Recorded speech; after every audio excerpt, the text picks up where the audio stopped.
Bonjour à tous. L'invité du 100% Info, c'est Monsieur Niamié Atoubré, étudiant en master de géographie. Vous êtes également le président de la Ligue panafricaine pour l'éveil des consciences, l'IPEC. Oui. Alors, bonjour et merci d'avoir accepté notre invitation. Bonjour, le plaisir est pour moi. Alors, vous faites la promotion d'une bonne culture électorale. Mais c'est quoi une bonne culture électorale?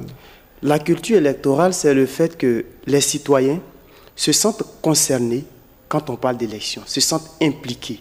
Donc, en ce moment, l'élection devient pour eux un devoir des citoyens, une obligation morale. Donc, ça devient pour eux un acte qui leur permet de s'exprimer, de choisir celui qui va diriger les peuples, mais aussi de sanctionner ceux qu'ils jugent qu'ils ne font pas bien ce qu'ils ont à faire. Alors, aujourd'hui, quelle relation les Ivoiriens ont-ils avec le vote? Je peux dire que c'est une relation de méfiance. Méfiance dans la mesure où on a tendance à dire que le vote ne sert à rien, les choses sont connues d'avance, les gens nous promettent des choses et ils ne réalisent jamais. Donc du coup, il y a le désintéressement en fait. Parce qu'on se dit, on vote pourquoi à la fin? Si on doit voter et rester toujours dans la même situation, dans les mêmes conditions, qu'est-ce qu'on a à faire? Donc, d'où le désintérêt des populations pour la politique, indirectement. Est-ce que cela ne pose pas aussi la question de la relation qu'aujourd'hui les citoyens ont avec la politique? Bien évidemment, bien évidemment. Vous savez, en politique, c'est sur l'offre que les gens surfent. Vous avez en face une population qui est pratiquement à moitié analphabète. Vous avez une population qui n'est pas véritablement informée sur les compétences de chaque autorité. Qu'est-ce que le maire fait? Qu'est-ce que le député fait? Donc, du coup, comme on a en face une population appauvrie, une population assoiffée de perspectives, on surfe sur ces choses. On fait des promesses, souvent même qui ne relèvent pas de notre compétence. C'est-à-dire? Tout à l'heure, j'ai pris l'exemple. Quelqu'un qui veut être député, qui vient dire qu'il va construire des écoles, des routes, etc. Et bizarrement, vous partez dans des campagnes, c'est devant le député qu'on vient faire les doléances. On dit, bon, on n'a pas de château d'eau, on n'a pas ceci. Et lui aussi, il se plaît bien à dire, votez-moi, si je suis élu, je fais ça, il n'y a pas de souci. Et donc, il finit, il est élu, il ne fait rien. Et après, on dit, les gens, ils ne disent pas la vérité, ils nous promettent des choses, ils ne font pas, etc. Alors, est-ce que les populations elles-mêmes n'ont-elles pas la mémoire courte? Je préfère dire que les populations doivent se responsabiliser. Parce qu'ils savent ce qui se passe. Ils savent que c'est chaque 5 ans qu'on va voir nos dirigeants, ceux qui veulent nous diriger, entre guillemets. Donc chaque 5 ans, on profite pour dire ce qu'on a dit, puisque c'est là seulement on peut les voir pour leur parler. Donc en ce moment, c'est pourquoi je dis, si les populations se responsabilisent, si les populations sont véritablement informées du rôle de chaque autorité, de chaque responsable, à partir de ce moment, ils vont savoir à qui s'adresser, ils vont savoir qui doit faire quoi. Et à partir de ce moment, je pense qu'ils ne vont pas se jeter dans la gueule du loup, aller demander à un député de construire des routes, etc., etc. Alors, quel état des lieux faites-vous aujourd'hui du vote en Côte d'Ivoire? Le constat, il est amer, il est clair, c'est que les Ivoiriens ne s'intéressent pas aux élections. Ils ne s'intéressent pas. Je peux vous donner des chiffres, ça donne froid dans le dos. Vous prenez en 1990, on était à 12 millions de personnes. Il n'y a eu que 2 millions de votants. Venez en 2010, combien d'années plus tard?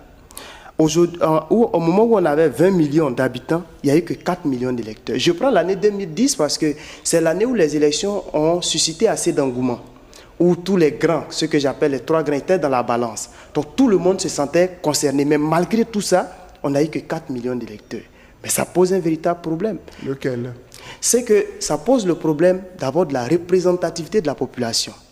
Est-ce que la population pèse dans le jeu politique? Est-ce que la population pèse dans les prises de décision? Mais ça pose aussi un problème de légitimité. Je ne parle pas de légalité, ça relève du droit, mais de légitimité des autorités. Est-ce que ceux qui sont là, c'est vraiment ce que la population veut? Mais puisqu'ils ne votent pas, sinon puisqu'elles ne votent pas, elles sont obligées de s'en contenter. Mais est-ce que ces personnes ont la légitimité vis-à-vis du peuple? Et si on approfondit, peut-être on aura le temps un autre jour, vous allez voir qu'aujourd'hui, Il y a des populations qui aiment se rendre justice, mais ça montre aussi le fait qu'il y a une méfiance entre le peuple et les dirigeants. Se rendre justice à quel niveau? Souvent, il y a des situations où normalement ça doit relever des compétences de l'État, on doit laisser la justice faire, tout ça. Mais puisqu'il n'y a plus de confiance dans la société, ils préfèrent agir, soit on attaque lui qui est fautif, bon, lui qui est supposé être fautif, et puis bon, c'est tout. Alors que dans un État de droit, chacun a sa place, chacun a son rôle à jouer. Mais est-ce qu'aujourd'hui, cette relation-là, elle est bien établie? Alors, qu'est-ce qui caractérise aujourd'hui la sociologie de l'électorat ivoirien? Alors, je ne vais pas m'hasarder à mener une réflexion comme un sociologue, je vais m'appuyer sur l'expérience. C'est qu'il y a plusieurs catégories d'électeurs en Côte d'Ivoire. Il y a ceux qui votent par idéologie, donc on approuve l'idée, on approuve le programme, donc on vote sur cette base. Et ils sont très peu? Ils sont très peu, il faut le dire. Il y a des gens qui votent parce que c'est le candidat de leur parti politique. Donc ça veut dire que même s'ils présentent le programme le plus bidon de la planète, comme c'est le candidat de leur parti, donc on le vote. Supporte. Il y a des gens, parce qu'il faut dire aussi qu'en Côte d'Ivoire, il n'y a pas assez de militants. Vous prenez les grands partis, ceux qui ont des cartes de membres en Côte d'Ivoire, ils sont très peu.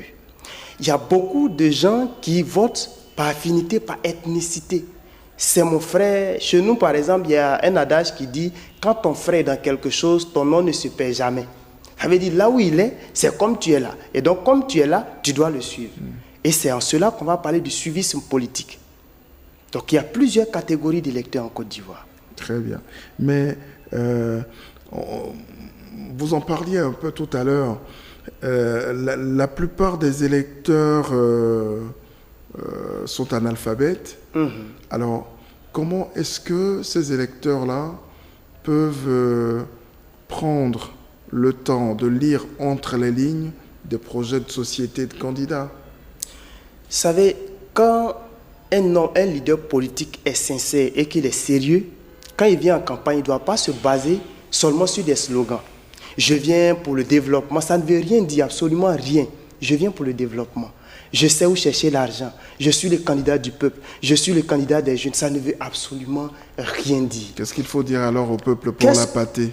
Le contenu, c'est quoi? Qu'est-ce que je propose? Et il doit avoir la possibilité d'expliquer non seulement son projet, mais de dire où il va tirer l'argent pour financer. Sinon, c'est trop facile, cher monsieur. Je peux proposer aujourd'hui un programme très alléchant, mais et le financement?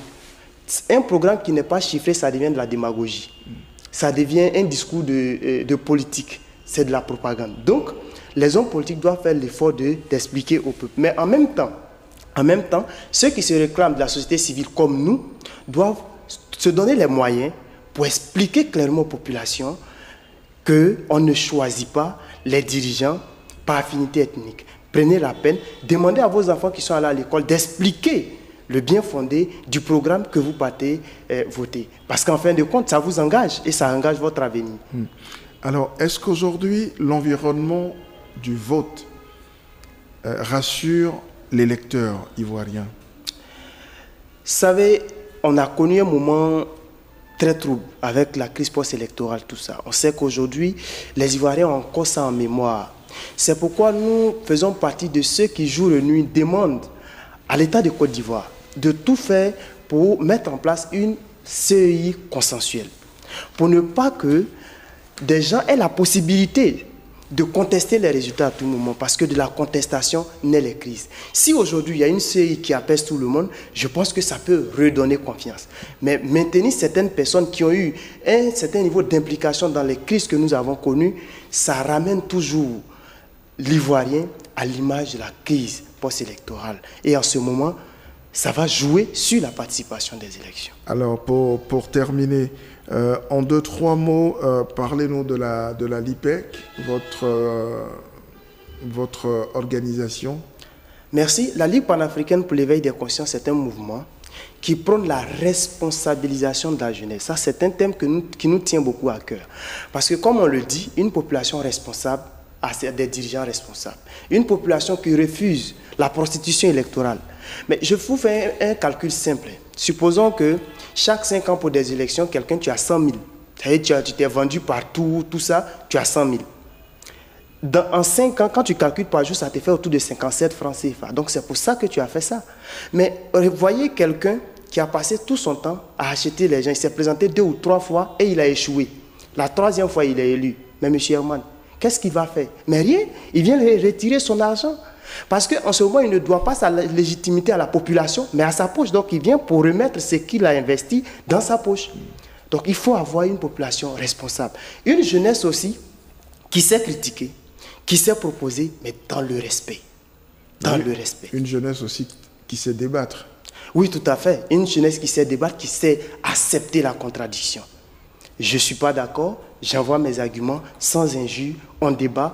Quoi qu'il en soit, c'est dans la confrontation d'idées, c'est dans les divergences qu'on arrive à tirer le meilleur pour une société. Je vous remercie, très bonne journée. Merci.